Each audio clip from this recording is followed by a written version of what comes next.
உலக அளவில் பசி குறியீடு, அதாவது குளோபல் ஹங்கர் இண்டெக்ஸ் என அழைப்பார்கள், இந்த குறியீடு வெளியாகி இருக்கிறது. இதில் இந்தியாவிற்கு பின்னடைவு என்பது குறிப்பிடத்தக்கது. மொத்த நாடுகள் 121, இதில் இந்தியாவிற்கு 107வது இடம். எந்த இடத்தை பிடித்தால் சிறந்தது என்றால், முதலிடமோ அல்லது முதலாம் இடத்திலிருந்து 30ஆம் இடத்திற்குள் வந்தால் சிறந்த இடத்தில் அந்த நாடு சிறப்பாக இருக்கிறது, பசி அந்த நாட்டில் அறவே குறைவு என்று புரிந்து கொள்ளலாம். 30லேருந்து 70 வரை நாடுகள் சராசரி நடுநிலையாக இருக்கிறதுன்னு. 70க்கும் மேலே போச்சுன்னா ரொம்ப கஷ்டம், அங்கே பசி அதிகமாக இருக்குன்னு சொல்லி அர்த்தம். இந்தியாவிற்கு இதில் 107வது இடம் கிடைத்திருப்பது குறிப்பிடத்தக்கது. இதில் என்ன ஒன்று அப்படின்னா, அண்டை நாடுகளான பாகிஸ்தான், பங்களாதேஷ், நேபாளம், இலங்கை இதெல்லாம் இந்தியாவை காட்டிலும் அந்த பட்டியலில் முந்தி இருப்பது குறிப்பிடத்தக்கது. அதாவது அவங்களாம் முன்னேற்ற. ராஜா, ஃப்ரீயாக இருக்கிறியா? கொஞ்சம் உங்கள்கிட்ட பேசணும். சொல்லுங்கள் சார், ஃப்ரீயாக தான் சார் இருக்கேன். ஒன்றும் இல்லை ராஜா, ஒரு ட்ரஸ்ட்டு ஒன்று ஆரம்பிக்கலான்னு இருக்கேன். அதுக்காக தான் உங்ககிட்ட என்ன பண்ணலாமா வானாவா என்ன விஷயம் அதை பற்றி கேட்கலாம் தான், அதை பற்றி பேசுறதுக்காக தான் உங்களுக்கு ஃபோன் பண்ணேன். என்ன சார் பண்ண போகிறீங்க? ட்ரஸ்ட்டுனா என்ன யூஸு, என்ன பண்ண போகிறீங்கன்னு சொல்லுங்களேன். ஒன்றும் இல்லை ராஜா, இப்போ நம்ம ஆல்ரெடி செஞ்சுன்னுக்கிறதையே இன்னும் கொஞ்சம் நல்லா மதம் சார்பற்ற ஒரு காரியத்தை செய்யலாம். இப்போது இவ்வளோ நாள் நம்ம மத சம்பந்தப்பட்ட காரியத்தை செஞ்சுருந்தோம். மதம் இல்லாமல் மனுஷீகமாக ஏதாவது ஒன்று செய்யலாமே அப்படின்னு சொல்லி. நமக்கே வாழ்வாதாரம் ரொம்ப கஷ்டமாக இருக்குது, இதில் நீங்கள் என்ன பண்ண போகிறீங்க? ராஜா, வாழ்வாதாரம் யாருக்கு தான் கஷ்டம் இல்லை ராஜா.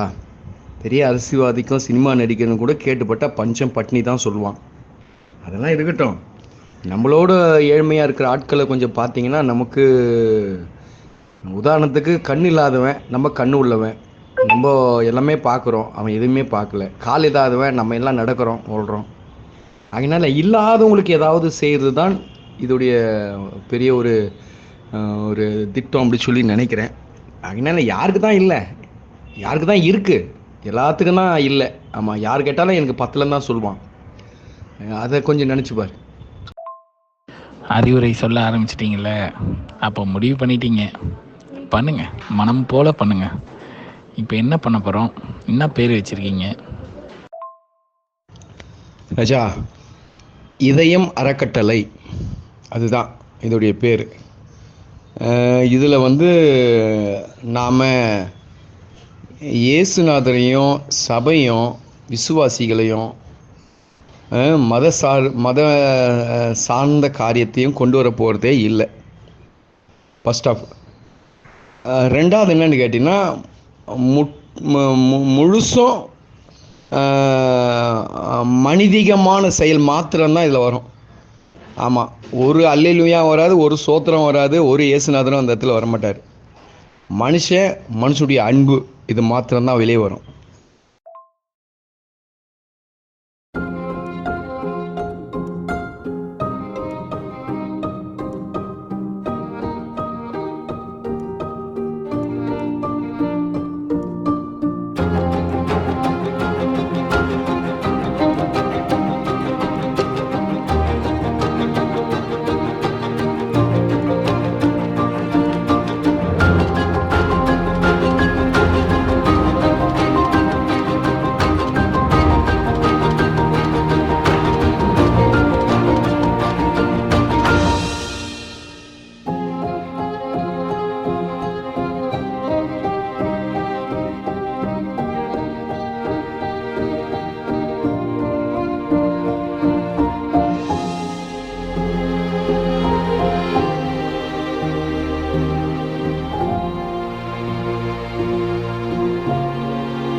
கடலூர்லேருந்து வரோம். சத்தமா பேசுங்க. கடலூர்லேருந்து வரோம் நாங்கள். சரி, உங்கள் பேர்? என் பேர் பத்மா. அவங்க சார், ஐயா பேர்? என் பேர் தனுஷ் சார். என் பேர் கோதண்டன். நல்ல சத்தமா பேசுங்க. என் பேர் கோதண்டன். பிள்ளைங்க பேர் துரைமுருகன், பரதன். எங்கேருந்து வரீங்க? நாங்கள் பட்ரோல்லேருந்து வரோம். சென்னையில் பட்ரோலில் இருக்கோம்.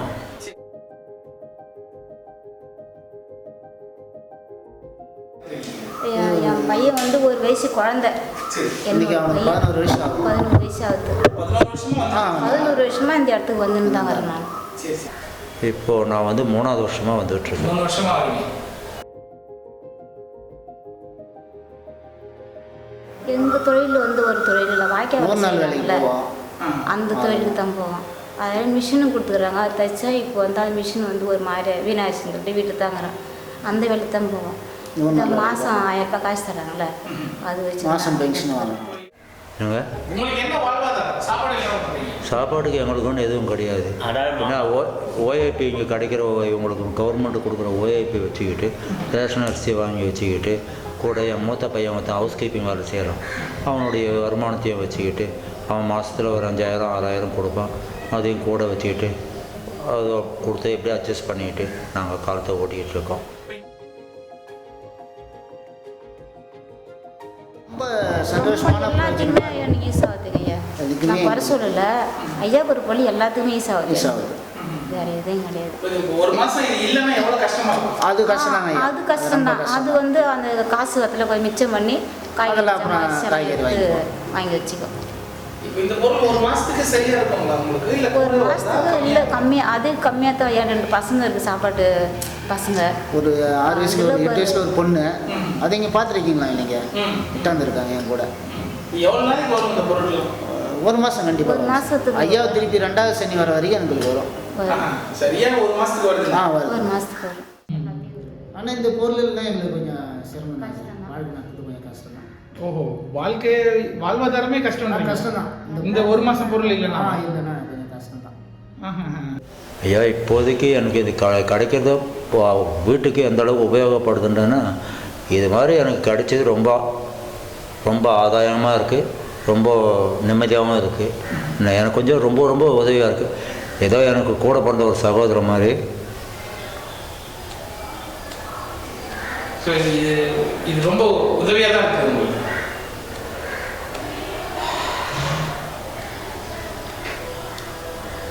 ரொம்ப உதவியாக இருக்குது. ஸோ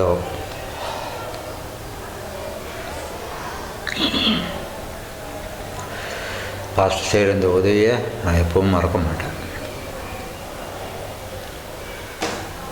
இப்போ இந்த பொருள் இல்லைன்னா எவ்வளோ கஷ்டமாக சார் இருக்கும்? நான் ரொம்ப கஷ்டப்பட்டுட்டு தான் இருந்தேன். கஷ்டன்றது ரொம்ப சொல்ல முடியாத அளவு கஷ்டம். ஒரு செக்யூரிட்டி வேலையோடு செஞ்சேன். என்னால் முடிஞ்ச அளவு கஷ்டப்பட்டு பார்த்தேன். இவங்களை வந்து எப்படியாவது காப்பாற்றணும், அந்த ஒரு வைராகியத்தை கையில் எடுத்துக்கிட்டு செஞ்சேன். ஏதோ இந்த அளவுக்கு பிள்ளைங்களை தேய்ச்சிருக்கேன்.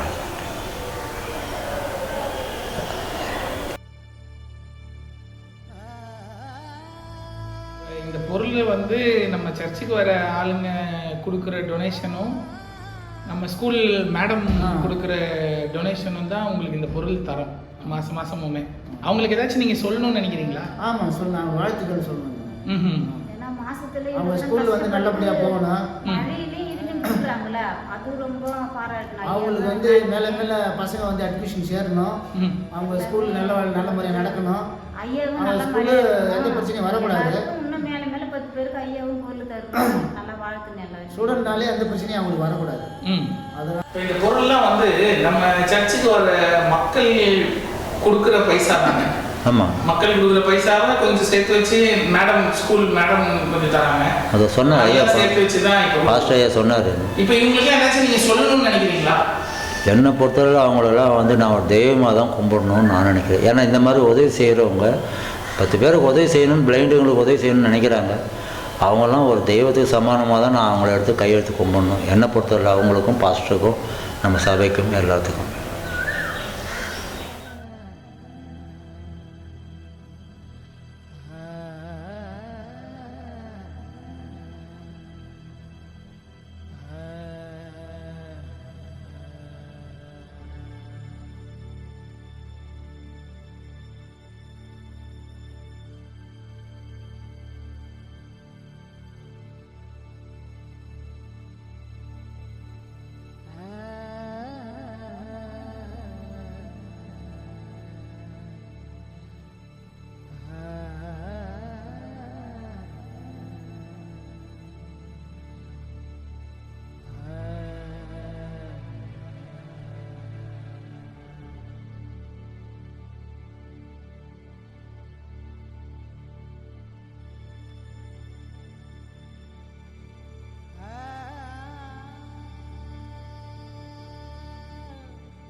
வணக்கம்.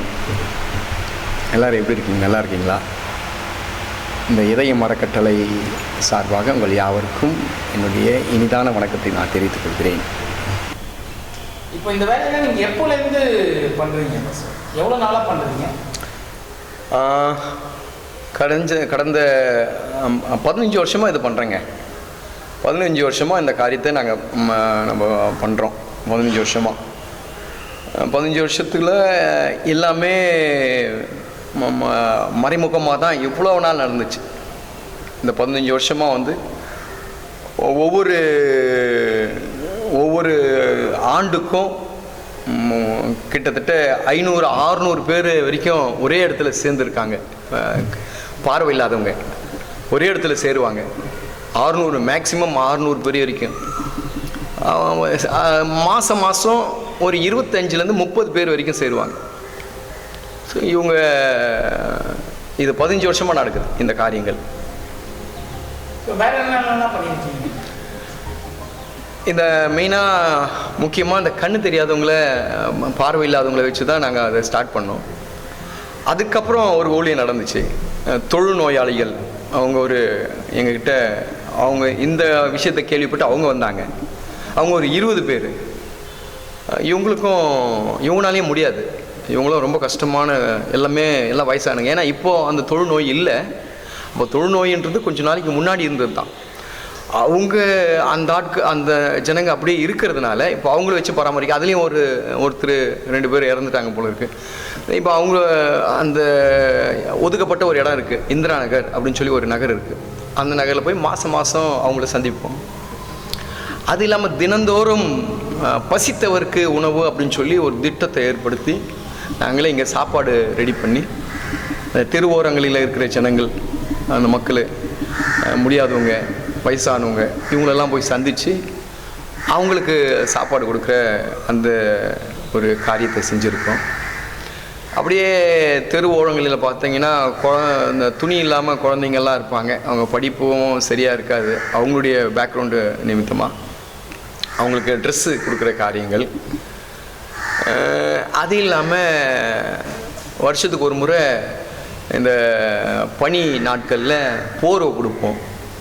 ஒரு 200-300 போர்வை வாங்கி இரவு நேரத்தில் போய் யாரெல்லாம் இருக்காங்களோ அவங்களுக்கெல்லாம் போத்திட்டு வருவோம்.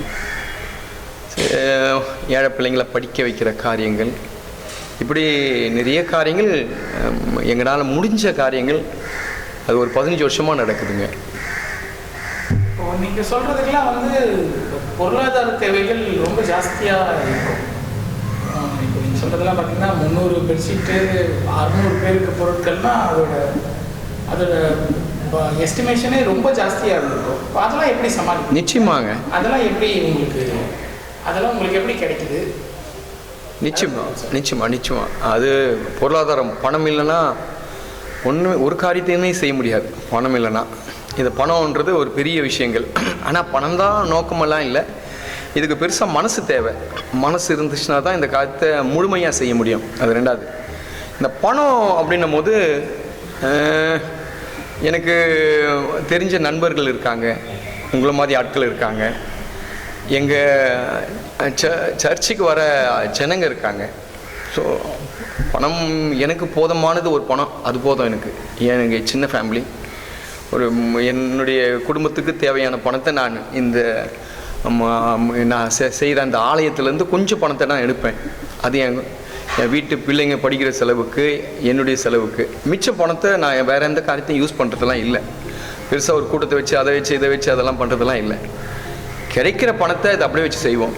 அது இல்லாமல் வருஷத்துக்கு ஒரு முறை நான் ஒரு உண்டியல் எல்லாத்துக்கும் கொடுப்பேன். எங்கள் சர்ச்சில் ஒரு 200 பேர் இருக்காங்கன்னா 200 பேருக்கும் உண்டியல் கொடுப்பேன். அந்த உண்டியலில் தினந்தோறும் அவங்க ஒரு காணிக்கையை போட்டு சேர்த்து வைக்கணும். அது வருஷத்தின் முடிவில் என் கையில் கொடுப்பாங்க. ஸோ அது எனக்கு பெரிய ஒரு போதுமான ஒரு தொகையாக இருக்கும். நண்பர்கள், எனக்கு தெரிஞ்ச நண்பர்கள் இருக்காங்க. என்னை சுற்றி இருக்கிற சில நண்பர்கள் இருக்காங்க. அவங்க இந்த கூட்டத்தை ஓரளவுக்கு என்னை தூக்கி அதை நடத்துவாங்க. அது பெரிய பிரயோஜனமாக இருக்கும். அவங்க பெரிய பிலனாக இருக்காங்க எனக்கு. அதை வச்சு நான் இதை மேனேஜ் பண்ணுவேன். இது வரைக்கும் பண்ணின்னு இருக்கேன். இப்போது இந்த இதயம் அறக்கட்டளையோட நோக்கம் என்ன? நெக்ஸ்ட் என்ன பண்ண போறீங்க? ஏன்னா இப்போ 15 வருஷமாக நீங்கள் இதை செஞ்சுட்டு இருக்கீங்க, திருப்தியாக செய்கிறேன்னு வேற சொல்கிறீங்க. இப்போ எதுக்கு இதயம் எதுக்கு ஆரம்பிச்சிருக்கீங்க? இப்போ இதன் மூலமாக என்ன செய்ய போகிறீங்க? இதை தான் செய்ய போகிறோம். இதை கொஞ்சம் வெளிப்படையாக செய்ய போகிறோம். அதாவது இவ்வளோ நாள் மறைஞ்சிருந்துச்சு. ஒருவேளை நீங்கள் கேட்கலாம், மறைஞ்சது எதுக்குங்க மறைஞ்சி செஞ்சீங்க, எதுக்குங்க இப்போ வெளிப்படையாக செய்கிறீங்க அப்படின்னு சொல்லி கேட்கலாம். மறைஞ்சிருந்தது நான் ஏதோ என்னுடைய திருப்திக்கு நான் செஞ்சுன்னு போனேன். இப்போ எல்லாம் செய்யணும்னு சொல்லி ஒரு நினைவு நினைக்கிறேன். இப்போ இதை பார்க்குறவங்க எல்லாருமே தனித்தனியாக செய்யலாம், ஒன்றும் பெரிய விஷயங்களெல்லாம் இல்லை. உங்கள் வீட்டில் ஒரு குழந்தைங்களுக்கு பிறந்த நாள், இல்லை ஒரு திருமண நாள், இல்லை ஒரு வீட்டில் ஏதோ பெரியவங்க இறந்த நாள், ஒரு நாள் இருக்குது, அதுக்கு ஏதோ ஒரு காரியத்தை செய்வோம். அப்போ ஒரு 10 புடவை வாங்கி எல்லாத்தையும் கொடுத்துடலாம், இல்லை 10 லுங்கி வாங்கி கொடுத்துடலாம், இல்லை ஒரு 20 சாப்பாடு செஞ்சு நம்மளே வண்டியில் எடுத்து போய் யாருக்கா கொடுத்துடலாம். ஸோ இந்த மாதிரி எல்லாருமே செய்யணும் என்பது தான் என்னுடைய பெரிய நோக்கமே. அதற்காக தான் நான் இதை ஆரம்பித்து இப்படிப்பட்ட மீடியாவில் சொல்கிறதுக்கு காரணமே அதுதான், வேறு ஒன்றும் இல்லை. இவ்வளோ நாள் நான் மறைமுகமாக செஞ்சுருந்தேன். இப்போ இதை நான் மீடியாவுக்கு கொண்டு வந்திருக்கிறேன். இதை ஒரு இதயம் அறக்கட்டளை என்ற ஒரு நிறுவனத்தை ஆரம்பித்து இதை நான் செய்கிறேன் அப்படின்னு சொல்லும் போது இது எல்லாத்துக்கும் தெரியணுன்றதுக்காக தான். நீங்களே செய்யலாம். உங்கள் வீட்டில் நாளைக்கு ஏதோ உங்கள் குழந்தைக்கு பிறந்த நாள், ஒரு 20 சாப்பாடு செய்யுங்க, பைக்கில் வச்சுன்னு போங்க, உங்களுக்கு யாரெல்லாம் தோணுதோ அவங்களுக்கு கொடுங்க. இதை காட்டுறதுக்காக தான் நான் இதை வெளிப்படையாக ஆரம்பிச்சிருக்கேன். நல்லா பண்ணுங்க பாஸ்டர், நல்லா பண்ணுங்க. சரி ராஜா, நன்றி. நீங்களும் உங்களை சுற்றியில் இருக்கிற உங்கள் நண்பர்களும் ஆதரவு கொடுங்க. இது நம்ம நல்லது செய்வோம், சேர்ந்து நல்லது செய்வோம். என்னை பொறுத்தவரை அவங்களெல்லாம் நான் ஒரு தெய்வமாக தான் கும்பிடணும்னு நான் நினைக்கிறேன். ஏன்னா இந்த மாதிரி உதவி செய்கிறவங்க 10 பேருக்கு உதவி செய்யணும்னு, பிளைண்டுங்களுக்கு உதவி செய்யணும்னு நினைக்கிறாங்க. அவங்களாம் ஒரு தெய்வத்துக்கு சமானமாக தான் நான் அவங்கள எடுத்து கையெழுத்து கும்பிடணும். என்னை பொறுத்தவரை அவங்களுக்கும், பாஸ்டருக்கும், நம்ம சபைக்கும், எல்லாத்துக்கும்.